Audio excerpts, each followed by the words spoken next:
Hello everyone and welcome back to Torchlight 2. Last time we opened the gate to the elemental Oasis, where we are now actually going to be slaughtering our way to the second level. Can I hit you from up here? Usually I can.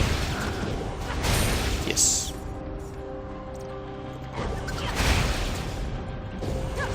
These lunar mycons are really annoying. They have an MP draining thing they can do.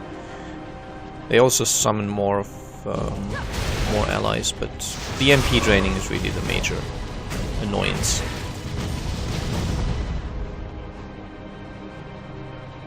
I think it might not be so bad at the moment because I have quite good MP regen, but definitely if you're just normally playing through with the normal equipment you got while leveling, those lunar mycons are a massive annoyance. And the reason this is such a nice area actually only comes in the second level, so I'm trying to find the way there as soon as possible. I'm hoping I'm going the right way. You see this field, it basically, well, I'm out of it now, it's gone, but that blue field on the ground drains MP in a pretty quick fashion. We also have these, Color of the Beast, that's a nice boss name, these random elemental bosses in here. High damage, low health, that's their thing. Luckily I am apparently capable of killing them before they can do very much, so the high damage is not so relevant. The low health, however, is actually useful to me. Oh, a mysterious staff. Interesting. Let's pick that up. Because I believe I can also trade 4 random uniques against a new unique.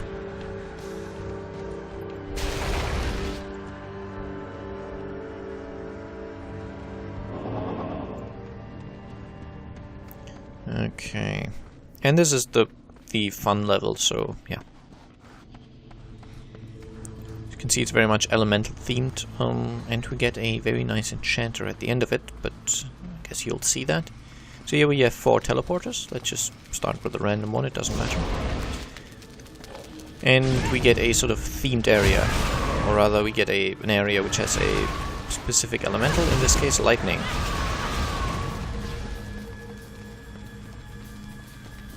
And all that you have to do is kill the relevant elemental. Here we have frost.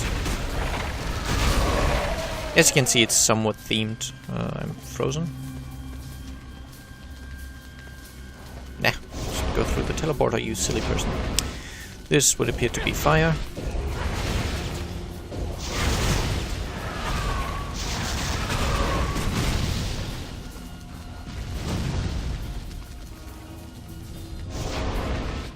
And finally, this would then have to be poison.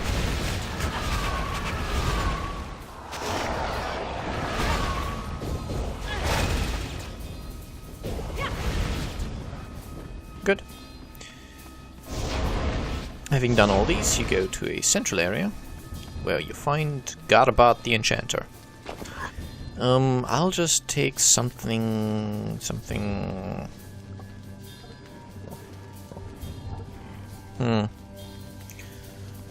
There's probably nothing here that I actually want to use.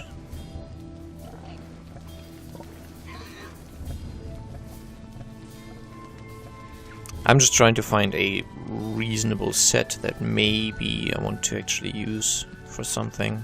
Oh, this can also go away. Let's just...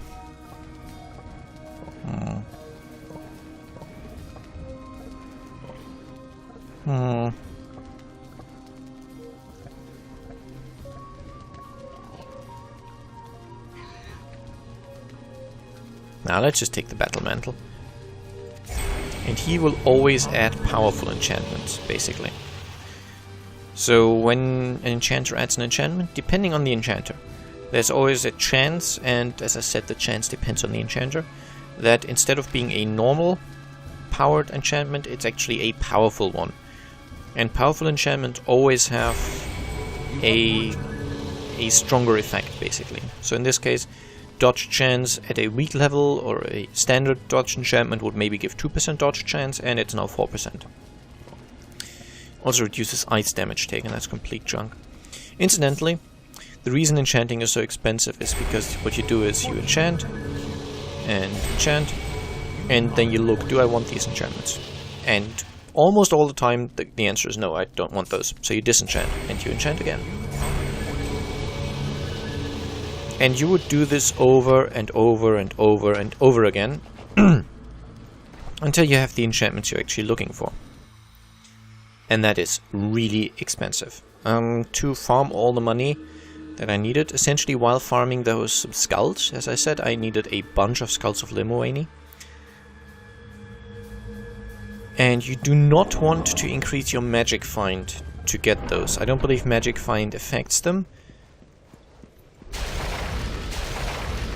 Actually, the reports vary. There's some people that say magic find has no effect on how many skulls you get.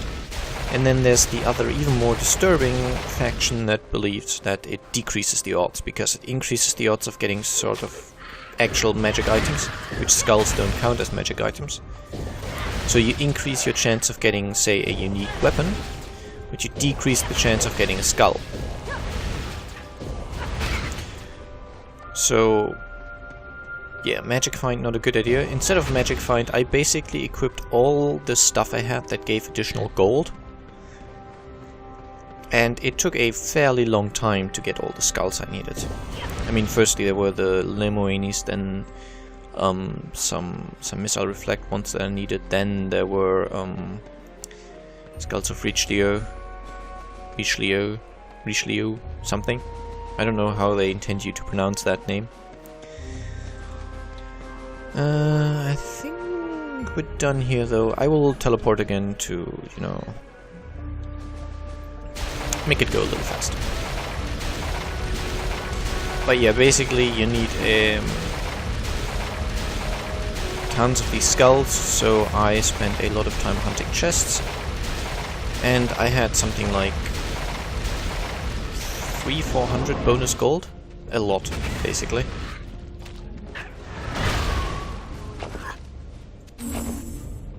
Received. So I'll enter the Forgotten Halls.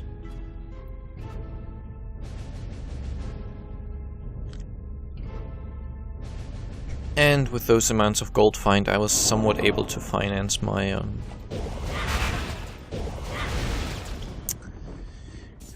enchanting. I mean, it didn't actually last. I think I had about 50 million from that, and that just wasn't enough. So afterwards I went to level 100 once, 100 map works places. You'll see what I mean by that eventually.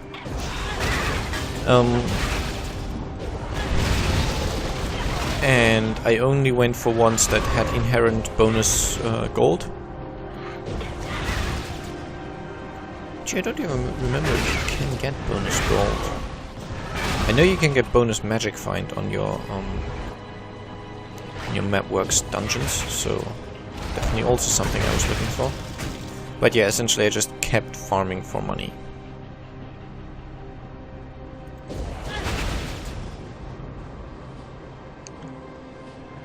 And just eventually I decided, you know, this is going to be enough, and started enchanting, and it actually was more than I'd really needed. But as I've also said, there is still some improvements I could make. There are some improvements, rather. That would just not be fun anymore. I like how the enchanting system is random, somewhat. It's at least a little bit the kind of progression that makes Diablo 3 so fun at this stage. The fact that your character is never really finished. And that's one of the reasons Diablo 3 can keep you playing for so long. There's always little improvements to be made, so you're never at a point where you sort of play for an hour and nothing good happens. There's always, oh, I got this new gem, I got this new legendary, just something. Your pet has fled. Your pet has fled. And so that makes it incredibly unlikely to ever get a finished character, a character that has all the best equipment.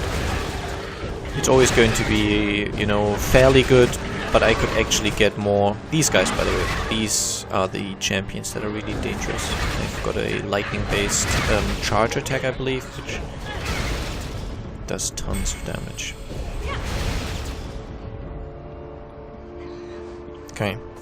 Some of these levers are just traps. Others actually open the way, but I just like to open them all because I never know which ones are the traps.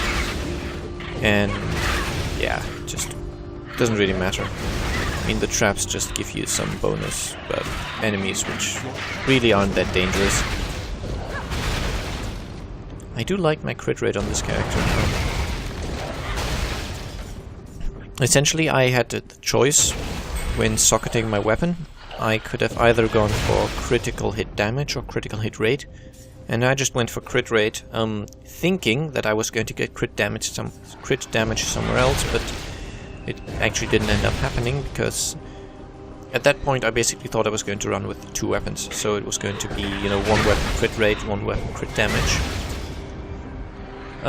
But as I said, didn't happen that way. I went with shield instead.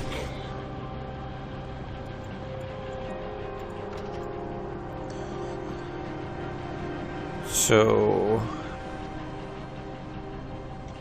yeah, my crit damage, as I said before, is a little lacking. Could be higher, but it's just fine. It just means that right now I could probably get more damage if I put in less crit rate and a little more crit damage. And there's going to be some hidden places here, as you can see. Locked gates and all that. This tile set has a lot of hidden rooms. It's actually one of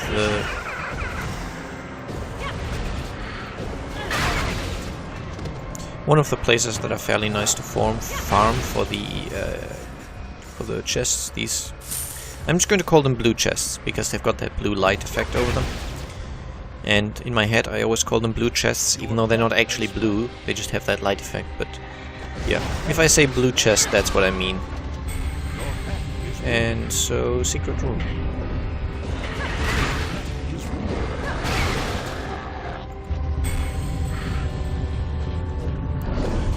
And that's one of the reasons these are such nice areas to farm for skulls. I think the aristocrat thing, is that a set piece? I think it might do. Yep. It's also a fairly nice set because at 3 pieces you get 2% mana stolen.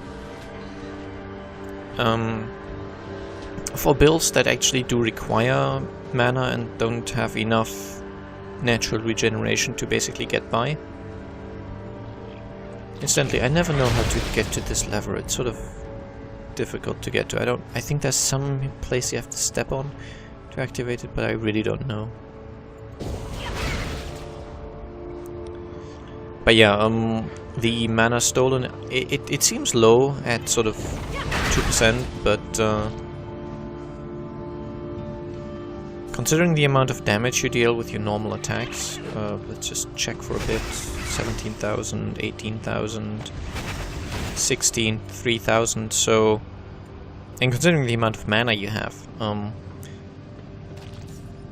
usually a standard attack will probably give you, I don't know, maybe anything from 5 to 20% of your maximum MP back, even if it's only absorbing 1%.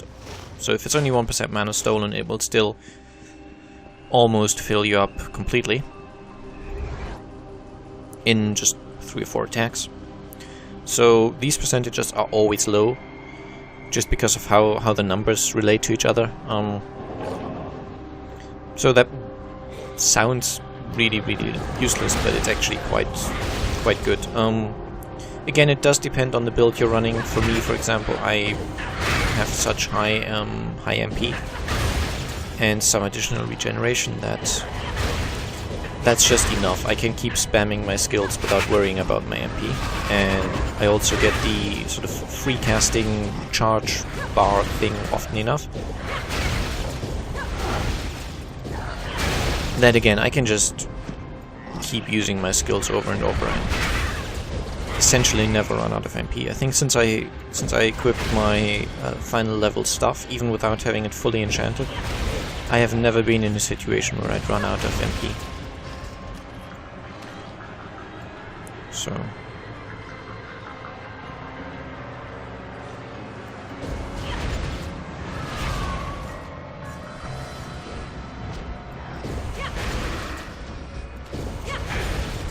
But of course, in other builds, MP are a lot more problematic, especially if you're, for example... Oh, I don't like those bosses, as I've said. Let's say you're playing as an Outlander, a Glavelander, which would be an Outlander using Glaive Throw as his damage skill. Which is quite a popular build. Quite powerful, very easy to play. And essentially, if you spect your Glaive Throw fairly high, which usually you don't, you tend to go with 5 points into Glaive Throw and that's it. But there are those that spec higher.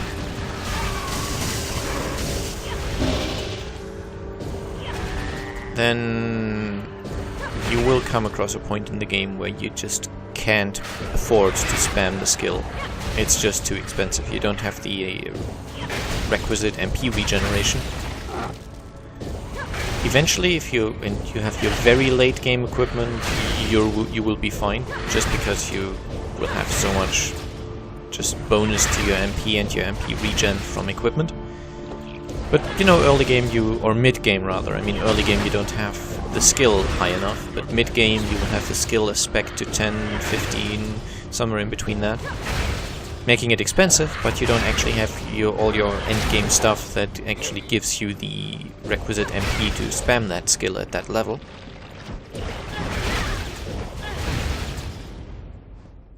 So that's the point where you'd probably want some sort of mana stealing equipment. Just so that when you got into trouble and your MP were low, you could do a few auto attacks and be full again. I've somewhat shown that on my, or something similar at least, on my glaive throwing Outlander, because even though I only spec the skill to 5, I did get fairly unlucky while leveling, and usually what I'd do is I'd get a bunch of these embers, the Chaos Embers, I believe. They have random stats, and one of the possible stats they can have is MP regeneration, basically. But I didn't get many of those, so sadly... You know what, I'm just going to ignore these guys now. But yeah, sadly that meant I had to basically... I socketed 10 mana stolen on hit on my wand, and when my MP got low I auto-attacked for that. And there she blows. No, that was easy. Giving us a mysterious helmet. Marksmanship 6 tome. I'll pick that up. And the spirit key. What does marksmanship 6 tome? Let's check the helmet. 25% fire, 10% electric damage. It's not bad, but not really good either. Spells. Learn marksmanship. Okay, so yeah, useless for me.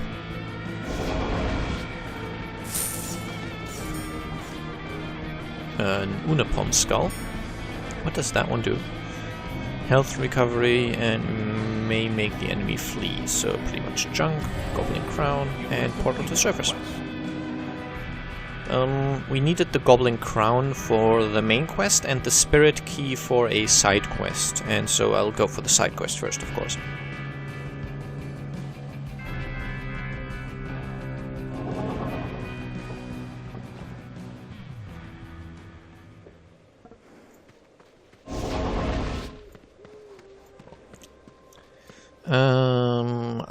I should probably teleport my way around this place a little. I hope this isn't too confusing, but it's just a very, very nice way of moving without actually walking. And this is faster, by the way, so... Don't worry, I'm not actually going further, I'm just activating that quest. Then I'll do a waypoint portal and go to the Riven Skull Gorge. It's a place we've been to before, but there was a dungeon here that we couldn't enter yet. It's one of the biggest dungeons in the game. I think, not counting mods, I would say it's the second biggest. Just in terms of the amount of levels it has. Vyrax's Tower. And funnily enough, instead of all the, or a lot of other dungeons which are going down, this one's going up. It's a tower, we're climbing to the top, essentially. I hope I will have some peace now. Probably not, right? But anyway, I will make a cut here. So I hope you enjoyed the episode, and I'll see you again soon. Bye bye.